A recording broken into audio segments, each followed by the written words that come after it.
There's no chance that I'm gonna give you coronavirus if I send you Bitcoin. A lot of talking, but very little actual acting at the end of the day. Like in the words of Tim Draper, when I asked him what advice he would give to someone looking to invest in crypto. Just do it. Do it. Spread that honey all over and send some Bitcoin to Giovanni. Now guys, I wanted to make sure everybody understand, when I say Satoshi Nakamoto, I don't mean Craig Wright. Hi everyone, I am Giovanni. And I'm Jackson. And here we are at Beer and Bitcoin, where we drink beer and we talk about Bitcoin. And all things crypto. Cheers to Bitcoin. And beer. So Cointelegraph recently came out with their first ever top 100 list. This list is, in Cointelegraph's opinion, the most 100 important influential people in blockchain and crypto. So we're going to take a moment to break it down a little bit. The top three were CZ, CEO of Binance, David Marcus, who is the head of the Calibra Association at Facebook, and Kelly Loeffler, who is a former CEO of Bakkt and is now US Senator of Georgia. Me and Jackson didn't make this list. It was our editorial team, so that doesn't necessarily mean that we agree with that. Unfortunately, we don't have the authority to rank the top 100 people in crypto. Yeah. We will make our little ranking today. Yeah, we'll make our own list. There were two main questions that our editorial team asked themselves. So the first, who have been the most important people in crypto and blockchain in 2019? And the second, who do we expect will be the most important to the development of this industry in 2020? As we said, the first one was CZ, CEO at Binance, for rather obvious reasons, according to me. What about the second, Jackson? Why David Marcus? The fact that the name of Libra made so much impact in 2019 without having existed kind of guarantees him a spot, at least in the top 5, you know? I mean, just the potential for this thing to exist sparked so much conversation, got regulators all in a tangle, and it just, you know, turned the whole crypto sphere upside down. It was all everyone was talking about for months. So in terms of that impact, I think he definitely deserves a spot up there. Right, but it was mainly a kind of media impact, a lot of talking, but very little actual acting at the end of the day, because Libra is stalled, is stuck. The regulator managed to kind of clamp down on this project. So I don't agree that this guy should be in the second place. So let's talk about the third in this ranking. Her name is Kelly Loeffler, and she used to be the CEO at Bakkt. Then she stepped down from the company and she entered politics. Now she's a US Senator for Georgia, and she's expected to promote crypto-friendly regulation. To me, it seems like a very US-centric kind of view in terms of like, okay, she can create more consistent and clear crypto regulation within the US government, and as a result, the US government will lead the way in terms of establishing clear regulation for crypto. What I noticed is that in these 3 spots, the first 3 spots in this ranking, out of the 3, 2 are people that are not native of the crypto space. So the only native crypto entrepreneur is CZ. Like the other 2 come from, I would say, the legacy financial world. Who would you put in the top 3 that you think deserves a spot there? To me, in this list, the top 3 of the most influential people in crypto in 2020, I think the one missing is Satoshi Nakamoto. You mean Craig Wright? No, man. Why we go back again and again to this guy? It's like, man, he's Satoshi, don't you know? No, guys, I wanted to make sure everybody understand, when I say Satoshi Nakamoto, I don't mean Craig Wright. No Craig Wright in the first top 3 in the ranking. I just mentioned Satoshi Nakamoto because he is the one who not only created Bitcoin, but he put into Bitcoin one very special feature, which we're going to talk about later in this video. And what about you, Jackson? You know, if I knew a little bit more about what was going on in Jack Dorsey's head, I would probably say Jack Dorsey. I think that... Jack Dorsey, another guy who actually never did anything in crypto. He has the following. He has the following. He has Twitter. He has the following with a capital F. Yeah, he does. No, with the capital following. It's all capitalized. Like, you know, if he does something drastic or very crypto friendly, you know, he's spoken before about Africa being the next big economic boom, and that cryptocurrency could lead the way for people in Africa to come into the financial world. If he can create some sort of access through Twitter for crypto, I think, you know, the impact would be unbelievably enormous. Let's hope he accepts an interview with Cointelegraph soon. We can find out. Yeah, if you're watching this, Jack, I want to talk to you. Guys, we just told you about who we think should make it in the top 3 most influential people in the crypto space. Now it's your turn. Do you agree with Cointelegraph ranking? And if not, who would you like to be in this ranking? Please let us know in the comments. Who did we miss? Yeah, this is one of the most important topics of the year. Tim Draper certainly thought so in our 2019 end of year video. So we're going to talk about the Bitcoin halving, of course. Or as some people call it, the halvening. Yes, still not sure which one is the most correct. You gotta choose, man. Are you a haver or are you a havener? I'm sure I will jump back and forth from the two like Carl the Moon did in your video. Okay, so basically the Bitcoin halving is the major event of the year and is going to happen in between the 14th and the 18th of May. It's not clear yet exactly the date because there might be some slight variation. Basically, what will happen is that the mining reward after the halving will be cut by a half. And that's why it's called? The halving. Currently, the reward for miners is 12.5 Bitcoin per block mined. So if you mine a block, you get 12.5 Bitcoin. Exactly. After the halving, or when the halving will happen, the reward for mining a block will be cut in half and it will be reduced to 6.25 Bitcoin per block. Just to get the numbers right, the inflation rate will also drop by a half. So right now the inflation rate for Bitcoin is around 3.59, 3.86%. After the halving, it will drop to around 1.8%. So what I was saying before about Satoshi Nakamoto, why is it so important and what is this feature that he put into Bitcoin, I was actually meaning the halving.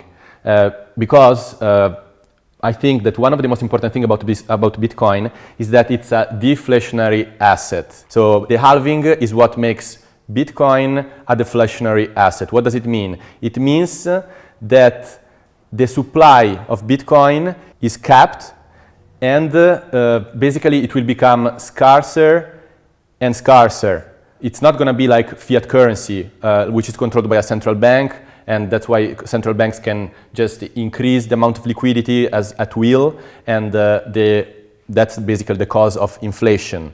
So while fiat currency is an inflationary asset, Bitcoin is deflationary thanks to this mechanism, which is the halving.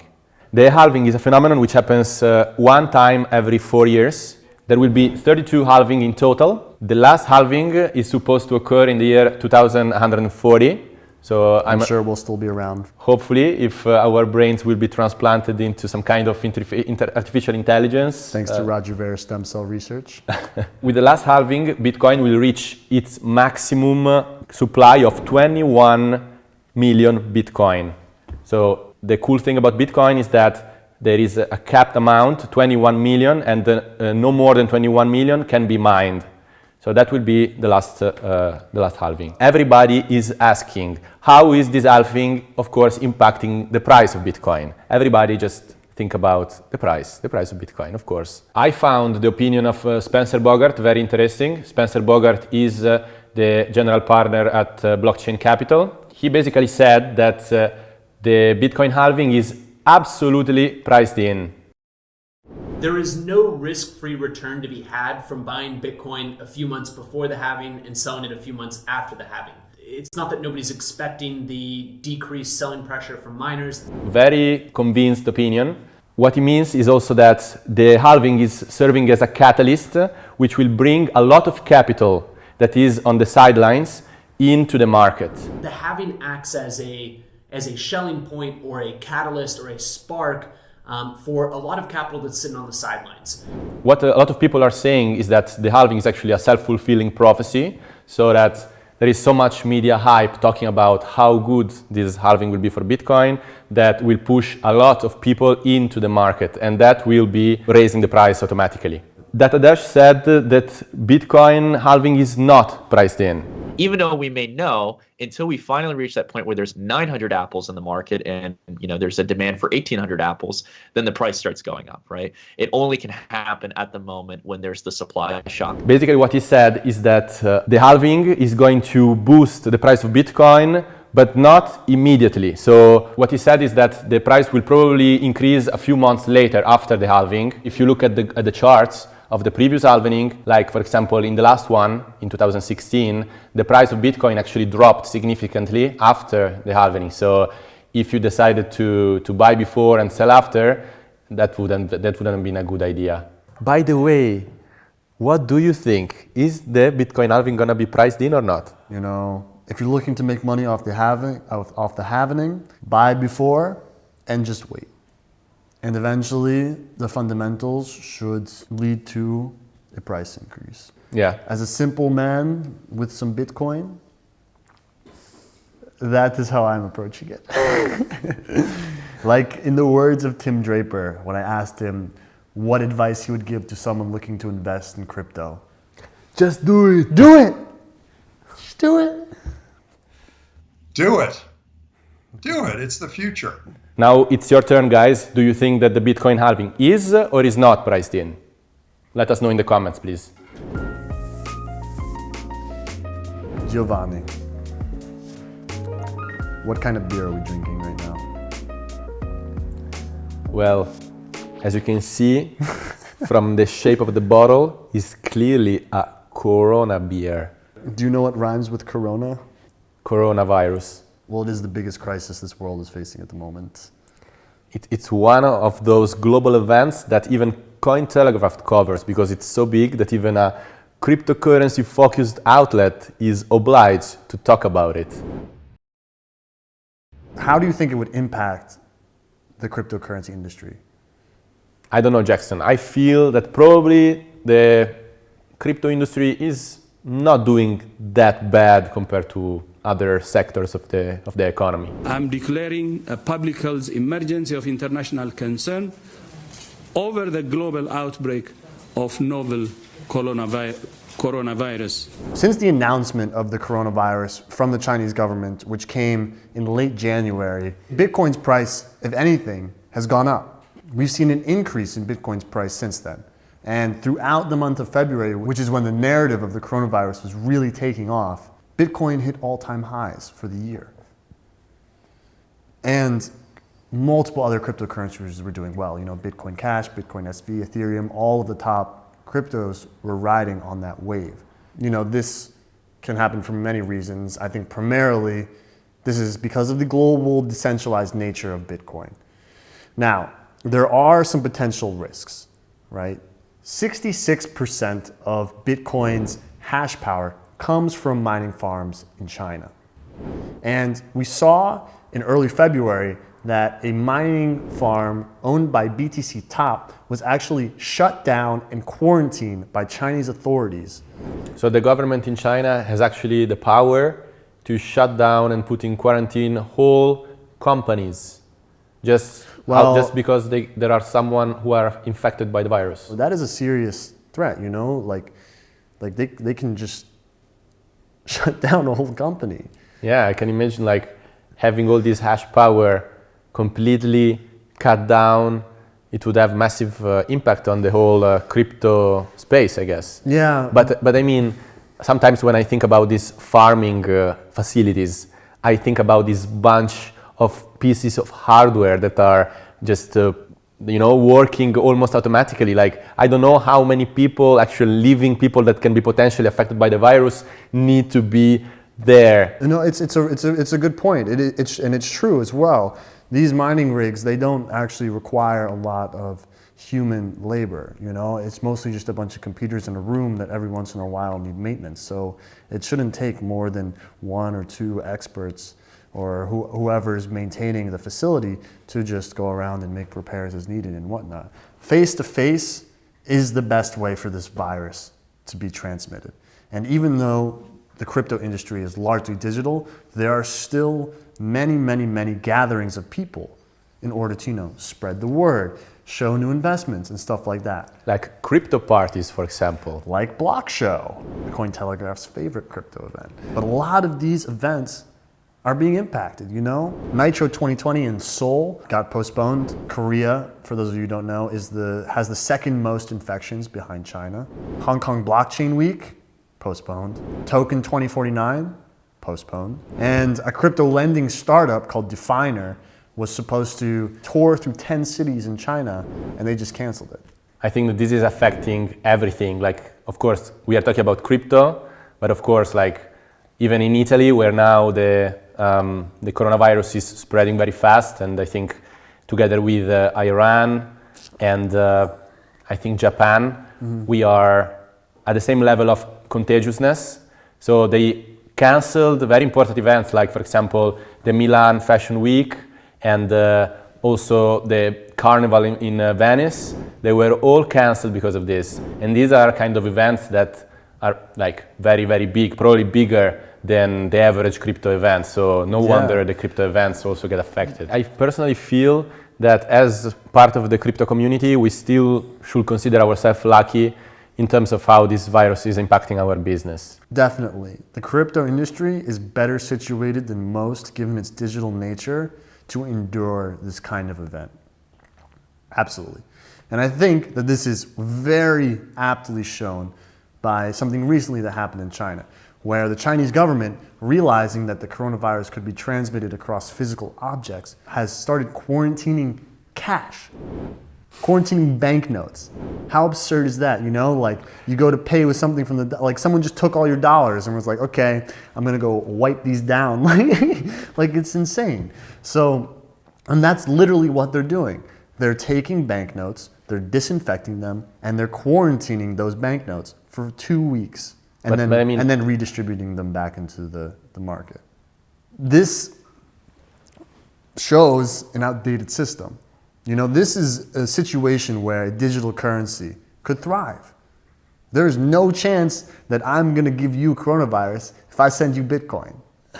Well, I still hope this is not the only chance for cryptocurrency to thrive. Otherwise, we need to hope for a future. An apocalyptic future where people are not able to exchange physical contact for being afraid of being infected by some virus. Definitely dystopian, but it provides a use case at least. Do you think that this coronavirus outbreak could actually speed up the development of this digital yuan? It definitely provides motivation for the creation of this technology. Whether or not we'll speed up the development is a different story. Most of the people that I've talked to believe that the energy the Chinese government is spending on fighting the virus is being taken away from the energy being spent developing the DCP. So how do you guys feel about the coronavirus? Are you worried?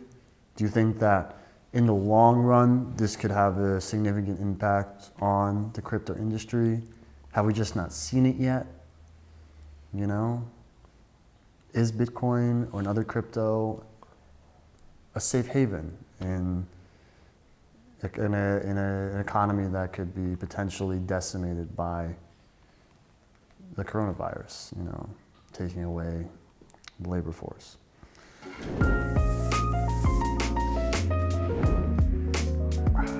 Thank you everyone for watching. My name is Jackson. And my name is Giovanni.